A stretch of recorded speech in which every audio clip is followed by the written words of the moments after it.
అంటే ఓవరాల్గా అంటారా? ఓవరాల్గా బ్రహ్మాండంగా ఉంది. Super block buster. అంటే బ్లాక్ బస్టర్ అనేది చిన్న పదం అవుతుంది కదా, అందుకని చెప్తాను. యాక్చువల్గా చిరంజీవి గారు ఎంత ఫ్యామిలీ ఓరియంటెడ్ మ్యాన్ గా చేయడం ఇదే నేను చిరంజీవి గారి సినిమాలు అన్ని చూశానండి దాదాపుగా. నేను ఆయన ఫ్యాన్ని. ఆయన నాకన్నా 1 ఇయర్ జూనియర్ స్కూల్లో. అప్పుడు నాకు పరిచయం లేకపోవచ్చులే కానీ మా పిల్లలు ఇప్పుడు మా మనవాళ్ళు కూడా ఆయన ఫ్యాన్స్. కానీ ఇప్పటిదాకా చూసి చిరంజీవి గారి సినిమాలను ఒకైతే ఇది ప్రత్యేకమైన ఎత్తు. ఇటువంటి ధ్యానాలు ఆయన ఇంతకుముందు ఎప్పుడు చేయలే. అది ప్రత్యేకంగా చూపించారు ఆయన్ని ఈ సినిమాలో. అంటే సినిమాలో నవరసాలు ఉన్నాయి. మామూలుగా ఒక సినిమాలో ఒక ఉంటుంది, కామెడీ ఉంటుంది అటు, కానీ నవరసాలు బాగా కలిపి పండించాడనమాట.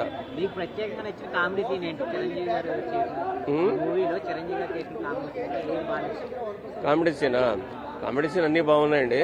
కాకపోతే ఇప్పుడు అక్కడ అంటాడు కదా అతను, మరి భార్య ముందు అరుస్తాడు కదా భార్యని, తర్వాత లోపలికి వచ్చి జట్టర్స్ కదా అంటాడు కదా, అది చాలా బాగుంది. చాలా అంటే చాలా ఈజీగా చేసేసారు. అది ఆయన కష్టం ఉంది కానీ కామెడీ టైమింగ్స్ ఆయన చాలాసార్లు చేస్తారు. పర్ఫెక్ట్ టైమింగ్స్ ఇద్దరు, వెంకటేష్ గారు కానీ ఇటు ఈయన కానీ. సరే వెంకటేష్ గారు కంటే కామెడీ సాల్వ్ నుంచి అలవాటు కానీ ఈయన కూడా పర్ఫెక్ట్ టైమింగ్స్, ఎక్కడ మిస్ కాలేదన్నమాట. అది ఓవరాల్గా సినిమాకి 10కి 10 ఇస్తాను. సంక్రాంతికి ఇదే హిట్, ఇదే ఫ్యామిలీ అంతా నాకు ఆ ఫ్యామిలీ అంతా మూవీ ఇదేనండి.